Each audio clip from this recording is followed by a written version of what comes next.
positive heads out there. Thanks for tuning your beautiful brainwaves into another episode of the Positive Head Podcast, where we are firmly convinced that creating success and happiness is rooted in understanding the ultimate nature of reality and the fact that as human beings, we are all immensely powerful fractals of the one and only source consciousness which creates and animates all things. After years of exploring this awe-inspiring truth on this podcast, I'm super excited to announce that we are now going even deeper down the rabbit hole on the new late-night style consciousness-elevating talk show called Optimistic, which features none other than you, the listeners. Optimistic is taped out of the epic, spaceship-esque 8-bedroom property we call the Mystic Manor that myself and the rest of the Optimistic crew now navigate reality from in Venice Beach, California. And you are invited to come experience a Mystic Manor immersion week with us. During your week-long stay, you'll enjoy unique workshops, chef-prepared meals, one-on-one time coaching and consulting with me, and even co-creating magic with me as a guest on both Optimistic and an episode of the Positive Head podcast. When I started this, my aim with these immersive retreats was to facilitate the ultimate spiritual upgrade and tune-up, so to speak, for our guests while providing them with one of the most memorable experiences of their lives. And I'm happy to say that as of this recording, every guest at the end of their trip so far has told me that they have had a profound and transformational experience at the Mystic Manor and that they definitely want to come back. All that being said, we only have a limited number of spots available between now and next July. And as of this recording, about half of those spots are already filled. So if there's any part of you that is screaming, yes, I want to come, I feel like I need to be there, go now and book a slot with me to discuss how we can put our heads together and make it happen at calendly.com/talkwithbrandon. I know for some people there is also that little voice in their head saying, why not? I can't get off work. I can't afford it, and on and on and on. But, really Henry Ford, I think, said it best. Whether you think you can or think you can't, you're right. And I'm confident that where there's a will, there's a way. And I'm personally committed to doing everything in my power, including discounts and payment plans, to get you here if it is something that truly feels like a huge yes for you energetically and like you're meant to be here. Once again, the link to book time to discuss with me is calendly.com/talkwithbrandon. That's spelled calendly.com/talkwithbrandon. All one word, of course. And book in some time and look forward to seeing you soon here at the Mystic Manor.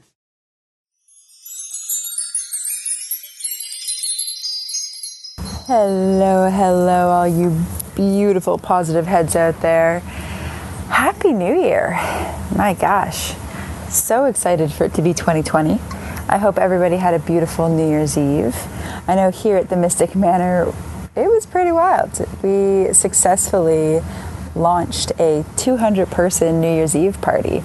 And it was such a beautiful, conscious celebration, really ceremoniously bringing in a new year and a new decade.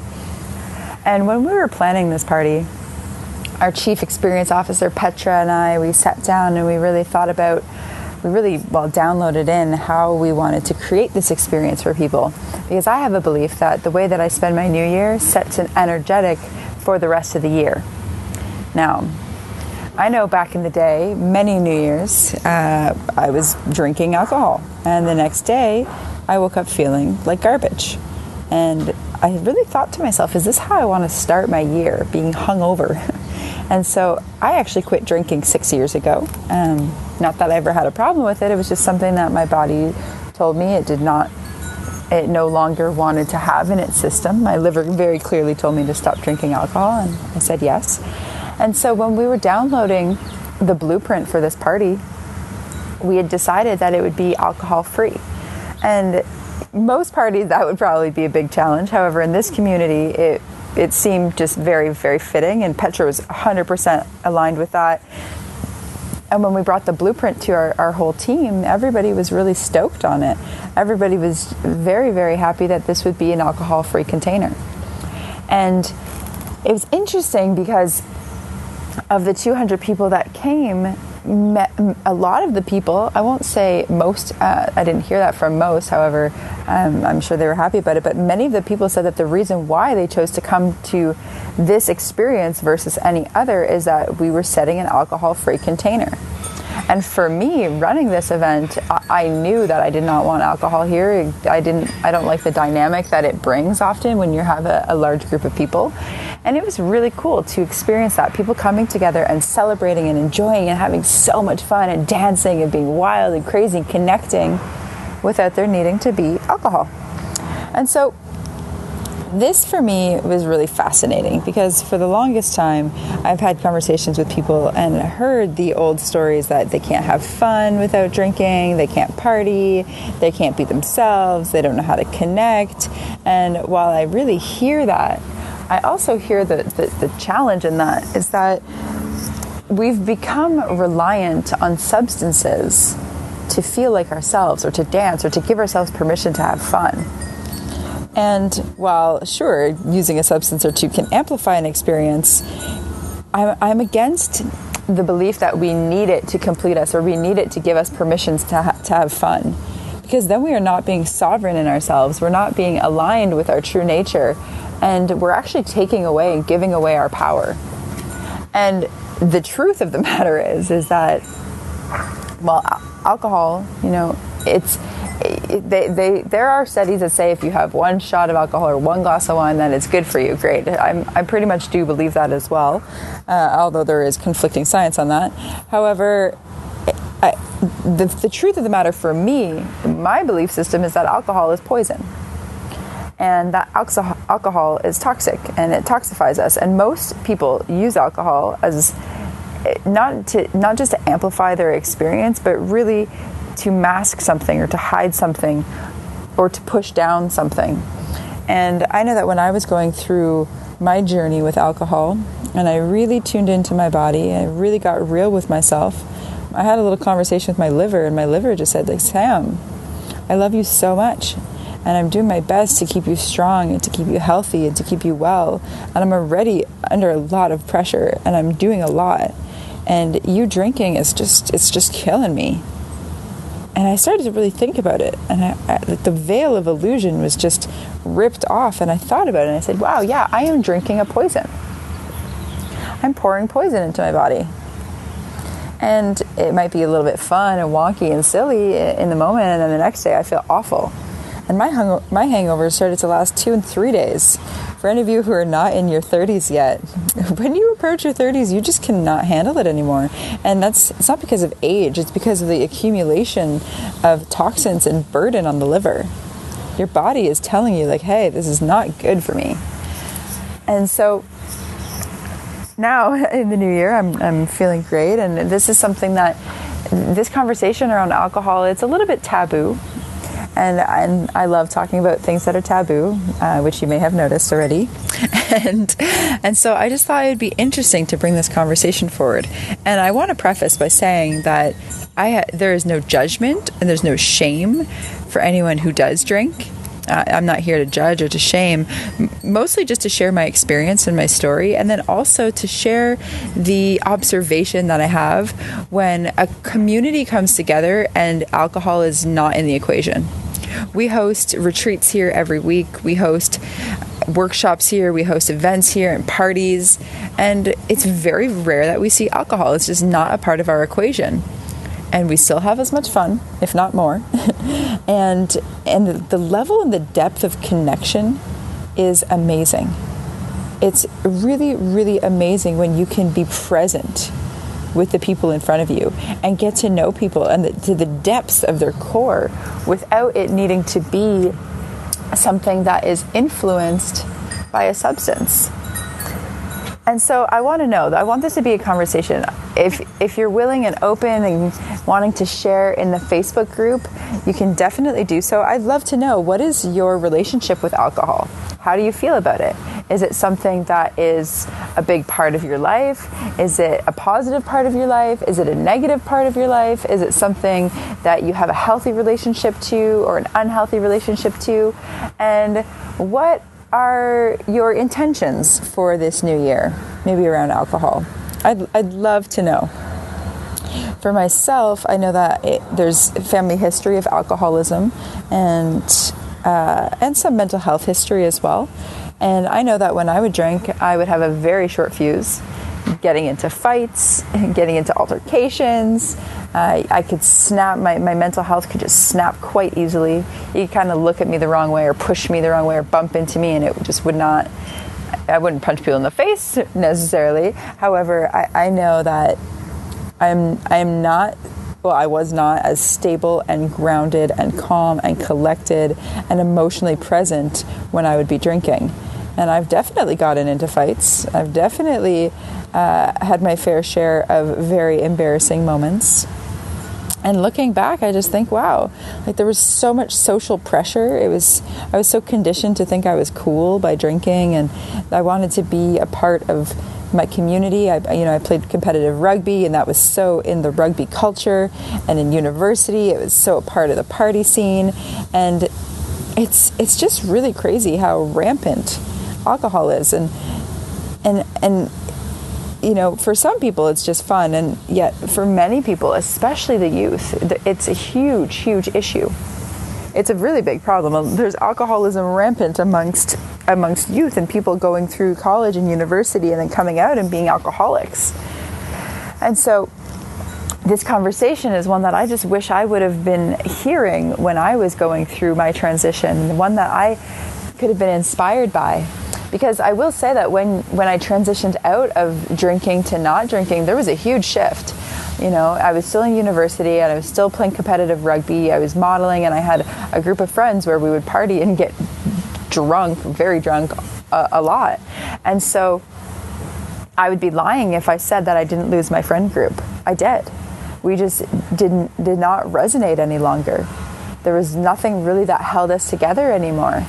And so I did go through a massive death, a massive loss of part of my identity, part of my friend group, part of my activity group. And that enabled me space to really tune into what it is that I want to create in my life. And what do I want to experience, and who do I want to be surrounded by? And that's where I started working out a lot more. I started going to the gym. I started doing yoga. I started going to meditation and dance classes, spending more time outdoors. I started to read way more and go deeper into my practice, into my business, into my studying. I started to save a ton of money. What I did was every weekend that I didn't drink alcohol, I would take all of the money that I would have spent and I put it into a jar. And at the end of the year, with the money from that jar, I was able to travel to backpack Europe for 5 weeks. So I ended up saving something like $2,500 in that 1 year. And I realized, I was like, wow, that's how much money I'm spending. And so I took myself on a trip. And I backpacked through Europe for 5 weeks. And it was incredible.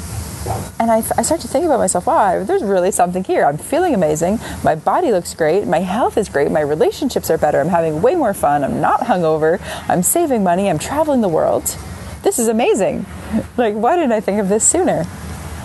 And so that's the conversation we're having. It was stimulated by New Year's, throwing a beautiful, beautiful event.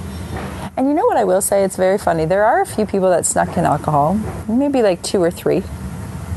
One was the owner of the house, not Brandon, but the owner. So that was okay. We kind of allowed him to sneak it in. He drank it in the closet. We put him in the closet. However, there was someone else that brought in alcohol. And when I approached this gentleman and I shared with him that this is an alcohol-free container, he was a little bit aggressive with me and decided that he was going to do it anyways. And he's like, oh, well, I'll just hide it then. And I got to inform him that I actually make the rules and that that's not how it's going to go. And he was persistent. And so I just witnessed and observed, and I saw him. He's like, okay, well, I'll just go put it in the fridge. I'll just go put it away in the fridge. I said, okay, no problem. And then throughout the night, I kept seeing him sneak back to the fridge and pouring himself a glass. And it's interesting because the only person I had a challenge with at that whole event was this man around his alcohol. And I thought that was fascinating. So what did I do? Well, I poured out his bottle because rules are rules. I kindly, lovingly poured out the rest of his bottle. And it was all good. It was just funny. I just thought that this was a very interesting little observation. And I also recognize that, there is an addiction component. There is something very attractive to alcohol, especially if we're suppressing anger or sadness or grief or resentment. The liver, where we process alcohol, is also the seat of emotion of anger in traditional Chinese medicine. And so if you're somebody that you're noticing that you turn to alcohol to suppress or to avoid or to numb, that's okay, because that's where you are right now. And there are other ways to process those emotions and to feel in alignment with yourself and to resonate with joy and bliss and to be in alignment with your highest. And so just some thoughts. If this resonates, if this triggers, if this is a fun place to hold a conversation, I would love to have that conversation. If there are any questions, please post them in the Facebook group. It's been really fun. It's been really fun reading your posts and your responses. And if there's something specifically that you'd like for me to cover on the podcast, anything health or relationship or consciousness or well-being, being a life coach, anything, really anything. We can go into any topic, psychedelics, travel, whatever it is that's on your heart, whatever it is that's on your mind. If you tag me in the post on the Facebook group, I would more than happily cover that topic on the podcast, because my highest excitement is for this to be a conversation, for this to be a community that gets to share and collaborate and co-create. And there are no wrong questions or answers for me. I'm fully open, willing to go there, and also willing to be totally wrong. And so just having that open heart and open mind and filled again with gratitude. I feel like I'll say it every episode that I do. I am so grateful to have these conversations with you, and for everyone who's reached out to me personally through Facebook or Instagram or through email. It's just been such a pleasure getting to know you and chat with you. So for anyone else, if you are wanting to connect or you have any personal questions, you can always reach out to me on Instagram at Samantha_Lotus or via Facebook.com/Samantha Lotus page, or you can go to my website and check out what I've got going on at SamanthaLotus.com. And the highest excitement, if you would like to come and spend a week hanging out with Brandon and I and the crew here at the Mystic Manor, we still have a few spots left throughout the year. There may be 5 or 6 left, and we would love to have you. It has been such a magical journey, a wild ride and experience here. It's just been so much fun. And if you're feeling called to experiencing transformation and connection, collaboration, community, quantum leaps and upgrades, please do reach out to Brandon or myself, and we will help get you set up. Again, thank you. I hope this inspired you in some way or brought up some points of conversation for you. So thank you so much for being here. Love you infinitely, and Happy New Year. And if you're feeling the call to come for a week retreat-style Mystic Manor immersion, remember to go now and book your time to speak with me directly about stepping into the optimistic vortex at calendly.com/talk with Brandon while there are still spots left.